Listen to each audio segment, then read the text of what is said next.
right tool for the job.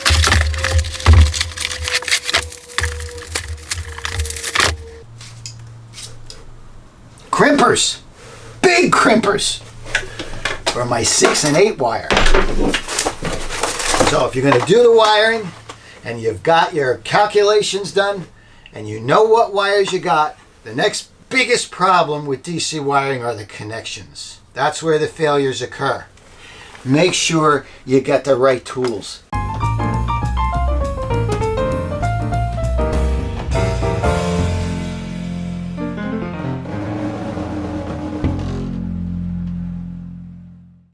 Again, I'm no expert, and I'm not preaching to you, not wagging my finger, but I'm just going to give you a little bit of what I've picked up, what I've learned in my research.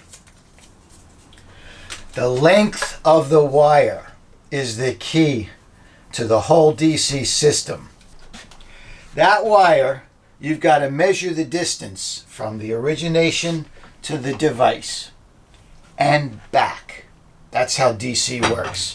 So if you got a 10-foot run of wire, you use 20 feet to do your calculations for what gauge. Because the key here is voltage drop. What causes voltage drop is the length of the wire. There's resistance. And you got to take into account every little squirrely turn that the wire takes.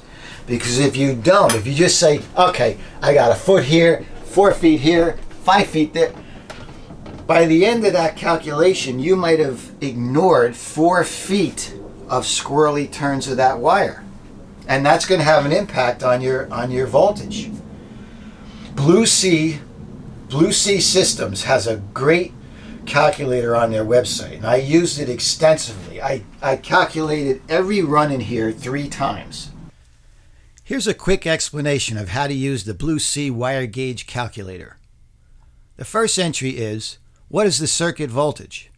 In most of our van builds, we're using 12 volts DC. Remember, this calculator is for the DC circuits, not AC. The next field is where you enter the maximum amps required for the device. Now that information can be found on the device or within the product literature.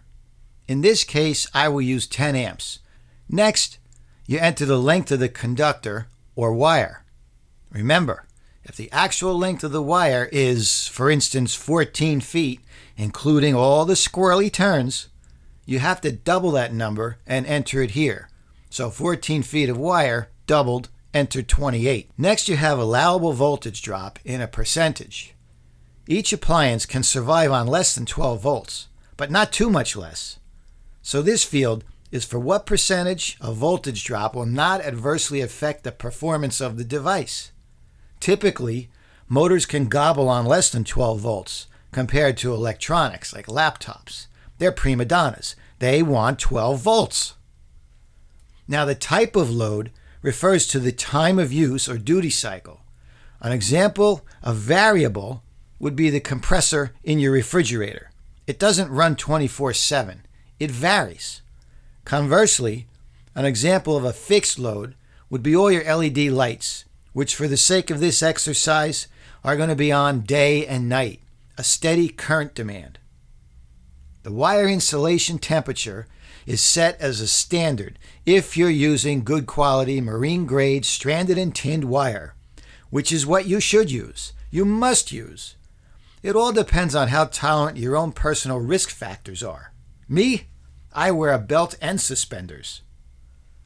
Next set of fields have to do with providing even more details that affect the voltage drop in the form of heat.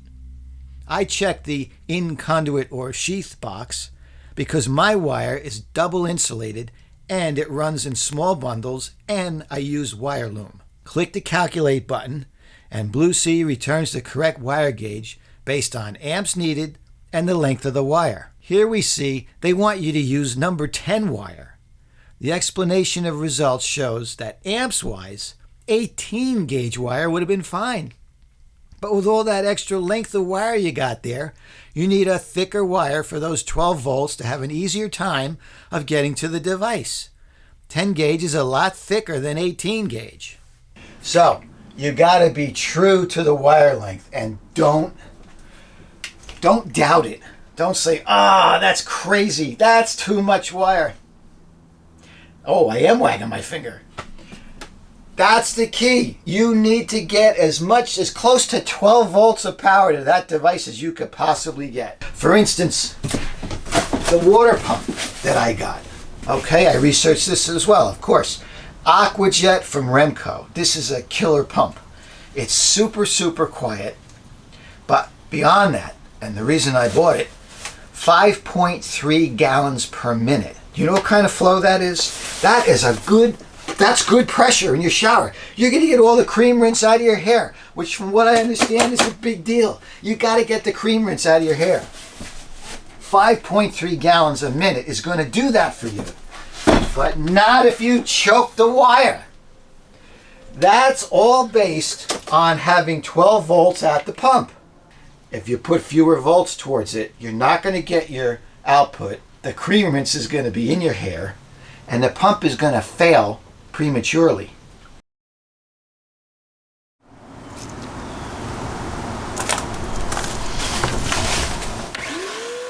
The first step in this transition was to clean up as much of the aluminum fairy dust as I could. Then a blade change on the chop saw. Aluminum requires a very specific type of blade, so I had to switch out to a blade made for cutting wood. I was able to get my ceiling boards cut.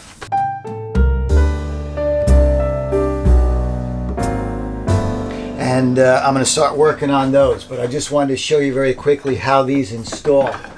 This is a very easy system. These are all going to be tongue and groove. So they're going to click together. There's no glue. I'm going to leave these loose because the ceiling, as you know, has a slight arc to it. So I want my tongue and groove to be able to follow that arc. And then I'll do a nice little chamfer on the edges. But the whole point is each one of these ceiling channels, you've got access to them if you need that. You remember the removable backing to these cabinets, so you remove the back, and then each one of these boards, this is how easy they slide in and out. Just like that. So, like I said, if you decide in the future you want to run another wire, you want to check for leaks, because that's what I'm excited to do periodically. I'll pull something down and I'll take a look and make sure these are the bolts for my roof rails. Let's make sure they're nice and dry. Okay, so, and if you do that periodically, you're going to catch any problems before they become a problem. If you can't keep your eyeball on these things that have the potential to leak, you know when you're going to notice it? When it's been leaking for 15 months behind the wall and it rusts out your floor or it stains your walls. That's when you're going to find out. Okay, maybe I'm crazy. Maybe I go a little too far. But I like to know that all systems are go.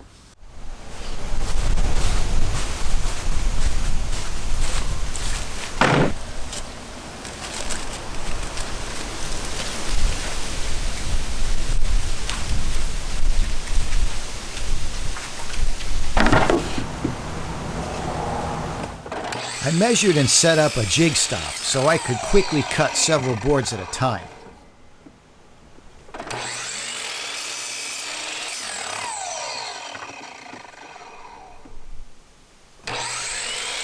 Then I took them in, section by section, to check for a proper fit. All the boards were cut and checked for fitment, and labeled per section. I marked them with a grease pencil on one side.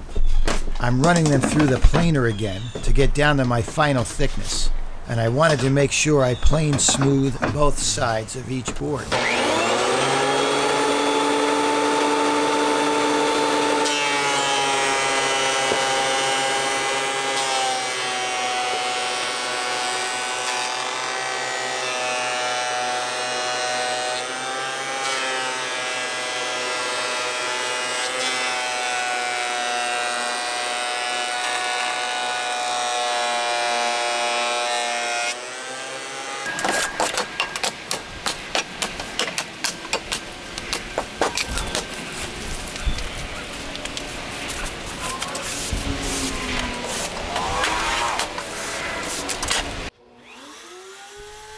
There are several ways to do a tongue and groove joint. I'm starting here by routing a 1/4 inch groove on center on the edge of each board. If it's not on center, the boards will not line up flush to one another. Cutting the tongue in this scenario is a 2-step process on the table saw. First, you rip at a predetermined point on the edge, then flip the board and run it through again. This ensures a centered tongue. Then turn the board on its face and trim off the edges of the cut. The boards should fit together nice and flush. You can add a decorative edge next if you choose.